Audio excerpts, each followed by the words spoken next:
திருச்சிற்றம்பலம். ஓம் விக்னேஸ்வராய நமக. அன்பர்களே, இந்த பதிவிலே நாம் பார்க்க இருப்பது திருமதி வானதி ஸ்ரீனிவாசன், பாரதிய ஜனதா கட்சி கோவை வடக்கு தொகுதி வேட்பாளர். சென்ற 2021ஆம் ஆண்டு கமலஹாசனை வென்று வெற்றி வீராங்கனையாக திகழ்ந்தவர் வானதி ஸ்ரீனிவாசன். இவருடைய ஜாதகம் அப்போதே நாம் இவருடைய ஜாதகத்தையும் கமலஹாசன் ஜாதகத்தையும் குறிப்பிட்டு நாம் அதற்கான முடிவுகளை எல்லாம் வெளியிட்டிருந்தோம் 5 ஆண்டுகளுக்கு முன்பதாக. துலா லக்கணம், லக்கணத்தில் வியாழன், வானதி ஸ்ரீனிவாசன் ஜாதகம். 5லே ராகு, சனி புதன் 7ல் இருக்கிறார்கள். சனி பகவான் நீசம் பெற்று காணப்படுகிறார். சூரியன் 8ல் மறைந்தது தவறு கிடையாது. ஏனென்று சொன்னால் இங்கே துலா லக்கணத்துக்கு அவர் மிகப்பெரிய பாதகாதிபதி. கெட்டவன் கெட்டிடில் கெட்டிடும் ராஜயோகம். அடுத்து 9லே செவ்வாய், லக்னாதிபதி சுக்கிரன், சந்திரன் இவர்கள் இருக்கின்றார்கள். மிதுன ராசி, திருவாதிரை நட்சத்திரம், கேது 11ல். இது இவருடைய ஜாதகம். இப்போ இவருடைய ஜாதகத்தை எடுத்துக்கிட்டோம்னா இதில் ஒரு பெரிய சிறப்பு இருக்கிறது. இந்த சனி நீசமாக இருக்குதுன்னு ஒரு கருத்து. ஆனால் புதனும் செவ்வாயும் பரிவர்த்தனை. மேஷ புதன், மிதுன செவ்வாய் பரிவர்த்தனை ஆனதுனாலே அவர் இந்த கிரகங்கள் ஒரு ஆட்சி அந்த அந்தஸ்தை ஒரு வகையிலே பெறுகின்றார்கள். அதுவும் 7-9 பரிவர்த்தனை, மிக ஒரு கேந்திரம், ஒரு திரிகோணம். இதுவே இந்த கிரகங்கள் பரிவர்த்தனை ஆவது மிக மிக சிறப்பு.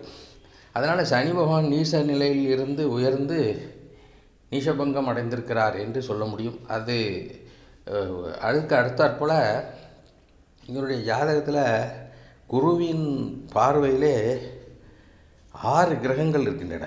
5ஆம் பார்வையாக ராகுவை பார்க்கிறார், 7ஆம் பார்வையாக சனி புதன், 9ஆம் பார்வையிலே குருவின் பார்வையிலே செவ்வாய் சந்திரன் சுக்கிரன். ஆக 6 கிரகங்கள் குருவின் பார்வையில் இருக்கிறது. சூரியன் பார்க்கப்பட வேண்டிய அவசியம் இல்லை, அவர் பாதகாதிபதி. கேது 11ல் இருக்கிறார். அப்போ இந்த ஜாதகம் ஆனால் அந்த கேதுவோ குருவை பார்க்கிறார் 3ஆம் பார்வையாக. ஆக குருவினுடைய தொடர்பு இந்த ஜாதகத்தில் அதிகமாக இருக்கிறது. அதனால் ஆன்மீகத்திலே தெய்வீகத்திலே மிகுந்த நாட்டமுடையவர். பாரதிய ஜனதா கட்சியிலே அவர் சிறப்பான தகுதியில் இருப்பதற்கு இது ஒரு காரணம். குரு 3-6க்குடையவர், எதிர்ப்புக்குரியவர். அதனால் கடுமையான எதிர்ப்புகள் இருக்க தான் செய்கிறது. ஆனாலும் 3ஆம் அதிபதி என்ற வகையிலே செல்வாக்கும் அவருக்கு குரு பகவான் கொடுக்க கடமைப்பட்டவராக இருக்கிறார். லக்னாதிபதி சுக்கிரன் அங்கே 9லே மிகச் சிறப்பாக அமர்ந்திருக்கிறார். சூரியனுக்கு முன்னும் பின்னும் சுப கிரகங்கள் இருக்கிறது. சனி செவ்வாய் இருந்தாலும் கூட ஒரு பக்கம் சுக்கிரன் சந்திரன், இன்னொரு பக்கம் புதன். அப்போ இது சூரிய உபசரி யோகம். இந்த யோகம் பெற்றவர்களுக்கு அதாவது சூரியனுக்கு சுற்றி சுப கிரகங்கள் இருந்தால் அது ஒரு வகையான ஆன்மீக பாதுகாப்பு. அதே போல் சந்திரனுக்கு இரு பக்கமும் சுப கிரகங்கள் இருந்தால் அது ஒரு நேச்சுரல் செக்யூரிட்டி. இயற்கையிலேயே இந்த உடலுக்கு கிடைத்த, அந்த ஜென்மாவுக்கு கிடைத்த செக்யூரிட்டி. இது ஆன்மாவுக்கு கிடைத்த செக்யூரிட்டி. அந்த வகையில் இந்த ஜாதகம் மிகச் சிறப்பான ஒரு ஜாதகமாக இருக்கிறது. இப்பொழுது இந்த மிதுன ராசிக்கு சனி பயிற்சி பாதகமில்லை. 10ல் நல்ல சிறப்பான இடத்துல தான் பயிற்சியாகி இருக்கிறார். ராகு கேதுக்கள் மிகச் சிறப்பாக அமைந்திருக்கின்றார்கள். அதே போல் வியாழன் ரிசல்ட் வரும் பொழுது 2ஆம் இடத்துக்கு உச்சத்தில் போயிருந்தார்.